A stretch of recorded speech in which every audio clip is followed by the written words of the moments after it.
আমি পুষ্পা, কবির সিং, জংলি।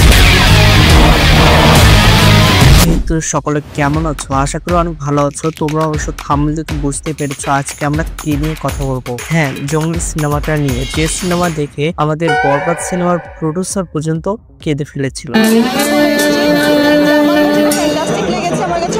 তার কান্না আমার দ্বারা সহ্য হয়নি। এই কারণে আমি দেখি ওটিটিতে জঙ্গলি এসেছে, সে কারণে আমি ডাউনলোড করে চাবিস্কিট হাতে নিয়ে টিভির সামনে বসে পড়লাম জঙ্গলি সিনেমা দেখতে। তো এই সিনেমাটা প্রায় 2 ঘন্টা 30 মিনিট ছিল। তো এই সিনেমাটা দেখে আমার কেমন লাগলো সেটা এখন আমি তোমাদের সাথে শেয়ার করবো বা এটার ডিটেলস নিয়ে কথা বলবো। তবে হ্যাঁ, তোমরা যারা যারা জঙ্গলি সিনেমাটা দেখোনি তারা এই ভিডিওটা দেখতে পারো, কারণ এখানে আমি বেশি একটা স্পয়লার দেবো না। তোমরা এখন বলতে পারো ভাই এতদিন পরে আপনি রিভিউ আনিচ্ছেন, এটার একটাই কারণ আমাদের এখানে থিয়েটার নাই, সুতরাং রিলিজ হয়নি। শুধু রিলিজ হয়েছিল ঈদের সময় বরবাদ, আর জঙ্গলির যে সময় রিলিজ হয়েছিল সে সময় আমার সমস্যার কারণে আমি যেতে পারিনি। তো চলো বেশি বকর না করে ভিডিওটা শুরু করা যাক। তো সিনেমার প্রথমে একটা কিউট বয় ছেলেকে দেখা যায়, মানে আমাদের সিয়ামকে দেখা যায়। সে ভার্সিটিতে পড়ালেখা করে। তো সেখানে তার একটা গার্লফ্রেন্ড ছিল।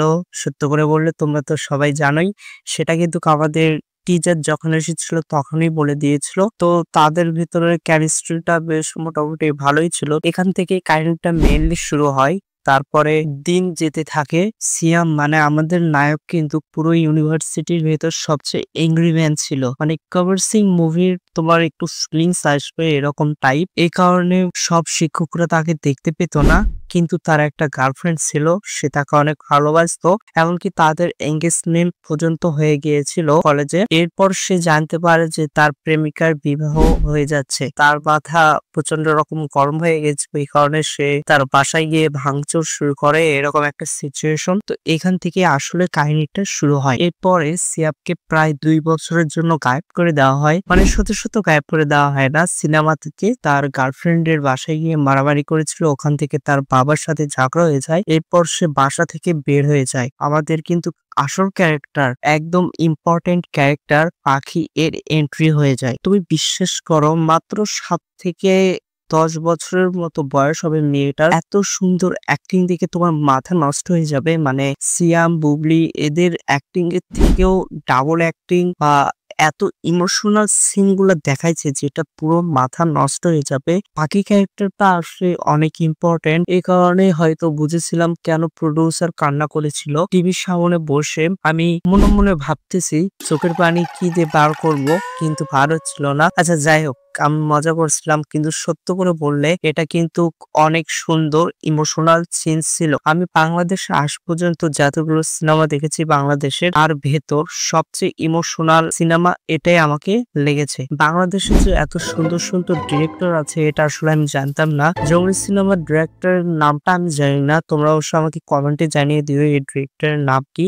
তো তার ডিরেক্টিংটা এতটা সুন্দর, এতটা ভালো যে আমি আর কি বলবো। জঙ্গলির যখন প্রথম টিজার এসেছিল তখন ভেবেছিলাম এটা মাস টাইপ কোনো সিনেমা হবে, কিন্তু পরে গিয়ে যখন আমি সিনেমা দেখতে শুরু করি আসলে অনেক সুন্দর লেগেছিল। মাঝকে ঈদে যখন এর রিভিউ এসেছিল ইউটিউবে, তখন আমি বেশ অনেকটাই রিভিউ দেখেছিলাম, দেখে মনে করছিলাম যে এটার ইমোশনাল সিন হবে, কিন্তু এতটা ইমোশনাল হবে সেটা আমি বুঝিনি। সত্য করে বলে পাখি ক্যারেক্টারটা এতটা ইম্প্যাক্ট ফেলেছে এই জঙ্গলি সিনেমাটা, যেটা তুমি না দেখলে বুঝবা না। তো এরপর কিন্তু পাখি ক্যারেক্টারের সাথে তার বাবার কিছু একটা হয়ে যায়, এটা তোমরা সিনেমা দেখলে অবশ্যই জানো, আর যারা যারা দেখনি তারা সিনেমায় বুঝতে পারবা। এরপর পাখি ক্যারেক্টারটা সিয়ামের সাথে পরিচিত হয়। এখান থেকেই তাদের কেমিস্ট্রি কিভাবে শুরু হয়, তারা কি কি করে না করে এসবই তোমরা বুঝতে পারবা। এবং কিন্তু এখান থেকেই পাখির দ্বারাই কিন্তু বুবলি মানে আমাদের নায়িকিনীর সাথে নায়কের কিন্তু কেমিস্ট্রি তৈরি হয়ে যায়। তো তাদের কেমিস্ট্রি তেমন একটা দেখায়নি, ছবির এন্ড মুভমেন্টে গিয়ে তাদের একটু কেমিস্ট্রি দেখতে পারে বা সত্য করে বললে। কিন্তু পাখির সাথে সিয়ামের যে কেমিস্ট্রি, একটা বাবা একটা মেয়ের সাথে যেরকম রক্তের সম্পর্ক হলে কেমিস্ট্রি হয় সেরকম কেমিস্ট্রি দেখতে পারবা।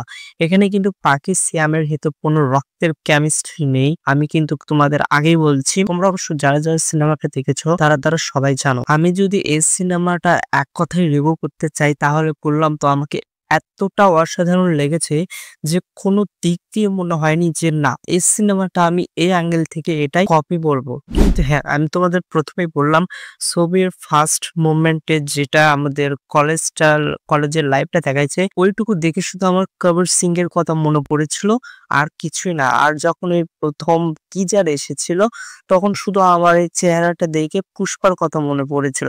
কিন্তু আমি যখন ছবিটা দেখতে বসি তখন এই সিনেমার কথা বাধ্য ভাই কোনো একটা সিনেমার কথা আমার মাথায় আসেনি। শুধু আমি মনে মনে ভাবতেছিলাম যে এই পাখি ক্যারেক্টার সাথে কি হতে চলেছে। তো এন্ড মুভমেন্টে যে বিশ্বাস করো আরো ইমোশনাল একটা টাস্ট বেশি হয়ে যায়। ইমোশনাল বলতে এন্ড মুভমেন্টে গিয়ে পাখির সাথে একটা কিছু হয়ে যায় যেটা তোমরা সিনেমাটা দেখলেই বুঝতে পারবা, সিনেমা না দেখলে বুঝতে পারবা না। তো ওই সিনটা পুরো সিনেমার ভেতর বেশি ইমোশনাল ছিল সত্য করে বললাম। আর এই সিনেমাটার স্টোরি প্রেজেন্ট বলো বা ক্যারেক্টারের অভিনয় বলো বা ডায়লগ গুলো বলো এত সুন্দরভাবে প্রেজেন্ট করা হয়েছে, সত্য করে বললে এটা আশা করার মতো ছিলই না। কিন্তু তারপরে কেউ কিন্তু সিয়ামকে ভাই সে কিন্তু একজন সুপার হিট মানে সুন্দর একজন কিন্তু নায়ক, তার অ্যাক্টিং এর কিন্তু কোনো সীমা নেই। কিন্তু আমাদের দেশের ডিরেক্টররা তাকে প্রেজেন্ট করতে পারে না সত্য করে বললে। তাই কিন্তু